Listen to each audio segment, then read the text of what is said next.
அனைவருக்கும் வணக்கம். நமக்கு இந்த நியூஸ் பேப்பர்ல என்னென்ன இம்பார்ட்டன்ட் நியூஸஸ் இருக்கு அப்படிங்கிறத பார்ப்போம். ஸோ ஃபர்ஸ்ட் நியூஸ்ல பார்த்தோம்னா, health ministry approves new treatment regimen for multi drug resistant TB அப்படின்னு சொல்லி குடுத்துருக்காங்க. ஓகேவா? ஸோ பேர்லயே நம்ம தெரிஞ்சுக்கலாம். மல்டி ட்ரக் ரெசிஸ்டன்ட் டிபி அப்படின்னு சொல்லி குடுத்துருக்காங்க.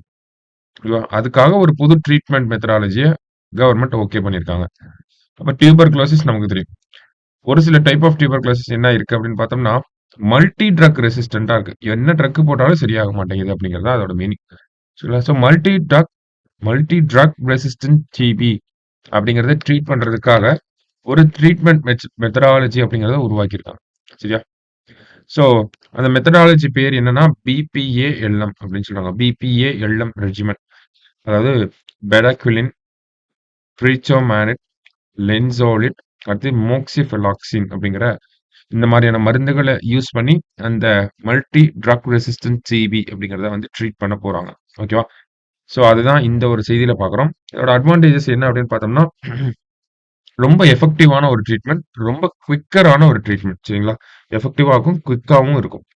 அது மட்டும் இல்லாம பார்த்தோம்னா, நமக்கு it brings down treatment time to around 6 months. ஓகேவா? முன்னாடி நார்மல் ட்ரீட்மெண்ட் படி பார்த்தோம்னா 18 டூ 24 மந்த்ஸ் இருந்துச்சு.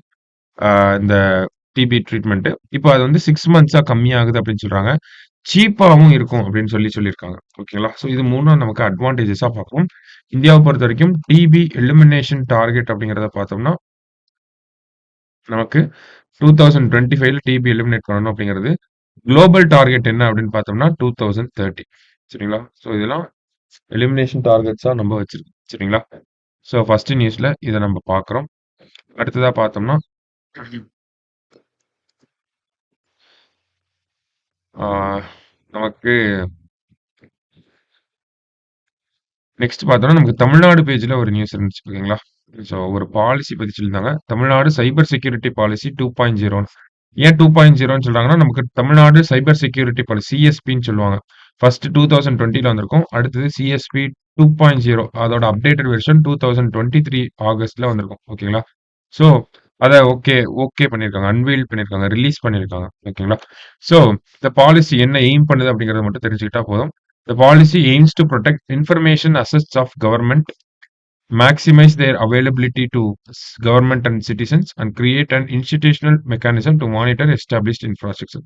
ஸோ சைபர் செக்யூரிட்டி பாலிசி என்ன சொல்ல வருது அப்படின்னா, கவர்மெண்டோட அசெட் அது என்ன கவர்மெண்டோட அசெட்னா கவர்மெண்டோட சொத்துக்கள் அப்படின்னு சொல்றோம். என்ன மாதிரியான சொத்துக்கள் அப்படின்னு பார்த்தோம்னா, சாஃப்ட்வேர் இன்ஃப்ராஸ்ட்ரக்சர் அதெல்லாம் இருக்கும் இல்லையா? சிட்டிசன் சர்வீசஸ் இதெல்லாம் வந்து புரொடெக்ட் பண்றதுக்கு. அதே மாரி அந்த சைபர் சர்வீசஸ வந்து மக்களுக்கும், கவர்ன்மென்ட் ஏஜென்சிஸ்க்கும் வந்து அவைலபிலிட்டிய வந்து இன்கிரீஸ் பண்றது. அண்ட் தென் ஓவராலா அந்த சைபர் செக்யூரிட்டி இருக்கக்கூடிய விஷயங்கள மெயின்டெயின் பண்ணி புரொடெக்ட் பண்றது. அதுக்காக தான் வந்து இந்த ஒரு பாலிசிய வந்து தமிழ்நாடு அரசாங்கம் சமீபத்தில ரிலீஸ் பண்ணியிருக்காங்க. ஸோ நமக்கு பிரிலிம்ஸ் பாயிண்ட் ஆஃப் வியூல பெருசா முக்கியமா எடுத்துக்க முடியாது. ஆனா மெயின்ஸ் பாயிண்ட் ஆஃப் வியூல பாலிசிஸ்ன்னு படிக்கிறப்ப நம்ம தனியா படிப்போம். ஓகேங்களா? ஸோ அங்க நம்ம படிச்சுக்கலாம் சைபர் செக்யூரிட்டி பாலிசி அப்படிங்கிறத. இந்த இடத்துல அவ்வளோக்கு இந்த மாதிரி ஒரு பாலிசி வந்திருக்கு. 2020ல வந்திருக்கு. 2023ல அதனுடைய செகண்ட் வெர்ஷன் வந்திருக்கு அப்படிங்கிறத மட்டும் பிரிலிம்ஸ் பாயிண்ட் ஆஃப் வியூல நம்ம தெரிஞ்சுக்கலாம். சரிங்களா? அடுத்ததா பார்த்தோம் அப்படின்னா, நமக்கு பாரிஸ் பாராலிம்பிக்ஸ பொறுத்தவரைக்கும், குளோசிங் செரிமனில பிளாக் பியரர்ஸா யார் யார் இருக்க போறாங்கன்னா, ஹர்வீந்தர் சிங் ஆர்ச்சரியில கோல்டு மெடல் வாங்குன ஹர்வீந்தர் சிங். அடுத்தது பிரீத்தி பால் அப்படிங்கிறவர்.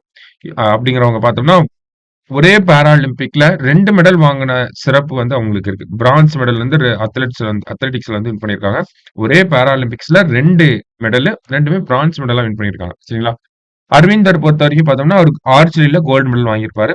இவங்க 2 பேரும் தான் குளோசிங் செரிமனில இந்தியா டீம வழிநடத்தி பிளாக்க புடிச்சுட்டு போவாங்க. சரியா? இங்க இங்க பார்த்தோம் அப்படின்னா, பிரவீன் குமார் வந்து நேத்து ஒரு அச்சீவ் பண்ணியிருக்காரு. பிரவீன் குமார் ஹை ஜம்ப்ல வந்து கோல்டு மெடல் வந்து வின் பண்ணியிருக்காரு. சரிங்களா? ஸோ இது 2ம் நேத்து பாராலிம்பிக்ஸ்ல பார்த்தோம்னா இம்பார்ட்டன்ட்டான செய்திகளா இருந்துச்சு. ஸோ இன்னைக்கு நியூஸ் பேப்பர்ல இருந்து இம்பார்ட்டன்ட்டான செய்திகளும் இதெல்லாம் தான். சரிங்களா? ஸோ நம்ம நாளைக்கு நியூஸ் பேப்பர் ரீடிங்ல மீட் பண்ணலாம். Thank you.